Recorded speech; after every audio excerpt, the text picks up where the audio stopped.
Strava. If you don't know what Strava is, you probably haven't been on my channel long enough. Strava is basically Facebook for runners and cyclists. Get on Strava. It's a great way to lock your training. Big fan of Strava. Anyway, we have a bit of controversy right now. So on Cycling Weekly, which is a great little thing, we have Strava JP returns. All right, Strava's JP. Now, I found out who JP was yesterday. It's not Rowan Dennis. It's not actually a pro. It's someone from UK named, I won't say his last name, but his first name is David. If he doesn't take down his account, I'll do a video tomorrow exposing who JP is. But JP, David, from UK, just wanted to have a bit of a troll, bit of banter. But it's gotten a bit carried away because he's gotten a few Strava segments. Got a few he's been sniping my Strava segments, so he's getting personal. Travis Tygart's in the case. But Strava, if you don't know what Strava is, it's basically where you can download all your Garmin data from your ride and run, and there's leaderboard. This is get on Strava. If you're not in fucking Strava, you should be. So basically, we have people going, "Who's JP?" You know, things like that. His rides are getting flagged. I just got an email from Strava then, and they said they're clamping down on this sort of stuff. So Cycling Weekly talked about a slightly disgruntled rider who previously held several of the Norton Summit KOMs. It's durianrider on Strava. Actually, I didn't hold the Norton Summit KOM. I held some off Norton. Actually, a couple on Norton Summit, but not the main one. That was Thomas de Ghent, 11:06. Anyway, so they mentioned me in there. They put up my video. The identity of JP has been a mystery. It's not a mystery anymore. His name is David. I know his last name. I know his Strava profile. We're coming for you, David. Unless you take him down. But I think Strava's, for now, the identity of JP remains a mystery. It doesn't anymore. We know who JP is. This was done February 17th, so a couple of days ago. The date today here in Australia is the 19th. So 2 days ago, we do know who JP is. Let's have a look at what JP did on Strava. So we found JP just puts up rides to troll. JP vegan gains. We'll get to him in a second, but let's have a look here. So he's just stealing KOMs around the place, stealing my KOMs. Let's have a look-see. So he's deliberately just sniping my little KOMs because I'm one of the most followed people on Strava. I am a bit of a target for trolling, and I am a bit of a troll myself, so I guess it comes with territory. But I don't do this sort of stuff. So JP grabbed, let's have a look at the data. So we have here, so he basically reckons he went out that day and did a what extra, and it's just trolling there. So what you can do, if someone does put up fake stuff, you can flag it. Just go there, go flag.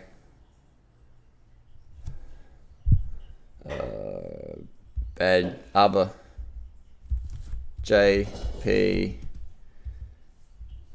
is a troll account,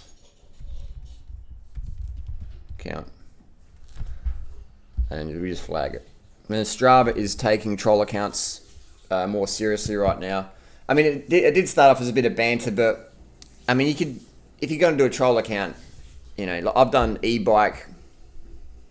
I mean, I put up data on Strava where I'm obviously on an e-bike. I'm just showing how fast an e-bike can go. And then obviously I delete the ride, but just to show how fast an e-bike can go. But I wouldn't keep that sort of stuff up.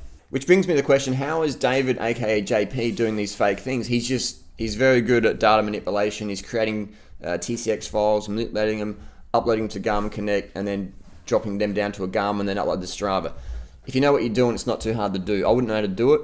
So I went out on an e-bike. I'll show you in a second what bike I use. I went out on an e-bike. I created a false account called JP Vegan Gains, just trolling. I was trolling JP, who was trolling me, who was trolling others. So we just created a fake account temporarily. I'll take this down after this video's up. But I just wanted to show you how easy it is. People can do it. So I didn't create a file. I actually put a power meter on my e-bike.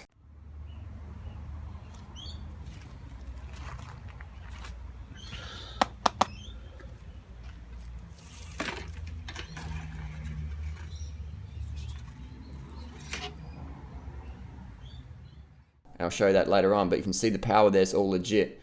And I said I weighed 80 kilos, so this is 83 kilos. This is about 7 watts per kilo. So 7 watts per kilo is what Chris Froome or Lance Armstrong or Richie Porte could hold for at least 30 minutes. And I hold it for 10 minutes on the e-bike. That is some serious fucking power. So if I weighed 83 kilos, I'll be averaging 583. watts for 10 minutes. And anyone who trains a power meter knows that's huge. But that's 7 watts per kilo. 7 watts per kilo is what you need to do to be able to win the GC of any big tour.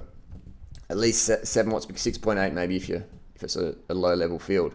But 7 watts per kilo for half an hour and you'll win the Tour de France. You'll be a contender. You'll be a contender in any of the world's big races.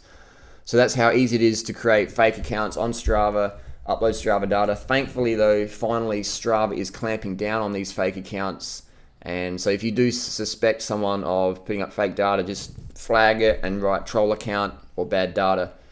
And simple as that. Another example of a popular segment that's got a troll time on it, Mount Lofty. This is a very popular one in Australia, here in South Australia, very, very popular. 2000, that's a lot for a running segment. But you got this punter here, Nigel Howard, claims he did a 21:05, which is like, Chris Weigel is like elite level triathlete, like really fucking fast runner, like, you know, low 15, sub 15 runner. Nigel Howard, he can't even run a 5K faster than me, but he put a minute uphill, and Nigel's a heavy guy compared to Chris and myself. He put a minute into him, and he still thinks he did it. That's absolute rubbish. He put 2 minutes into me. I'd put $100,000 on it. Nigel Howard could not beat me. He could not do that time. And it's created a bit of banter. Someone even said, I want to see infamous Nigel Howard and durianrider battle it out up the mountain for top spot. I couldn't beat Chris Weigel, and neither could Nigel. Nigel is so arrogant, he thinks he could beat Chris Weigel, the elite level triathlete, up a fucking steep track. This is hilarious. Old durianrider has a point here, Mr. Howard. And the $1 million question is whether you can prove him wrong. Are you a pussy?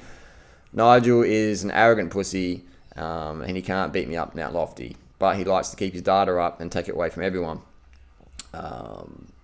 You have a lot of people who believe it. Even Katie Veloport says he believes that Nigel did run that time. Well, I'll put money on it Nigel didn't run that time. Because what happens is you control it. There's a thing called data EPO, digital EPO for Strava. And you can basically just put your file in and it'll just speed everything up. Alright, so that's what some people are doing. But if you are aware of it, just flag it.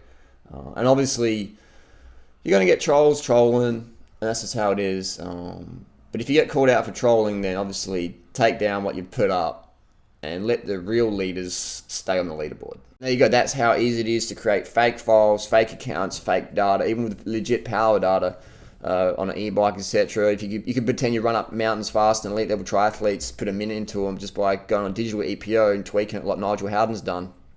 And you keep it up, and just keep it up for years. Pretend, I could run that time. That's reality on Strava. That's the world we live in. People are going to cheat. They're going to take shortcuts, and they're going to pretend they didn't. Just deny everything, like Franz Stamfel once said.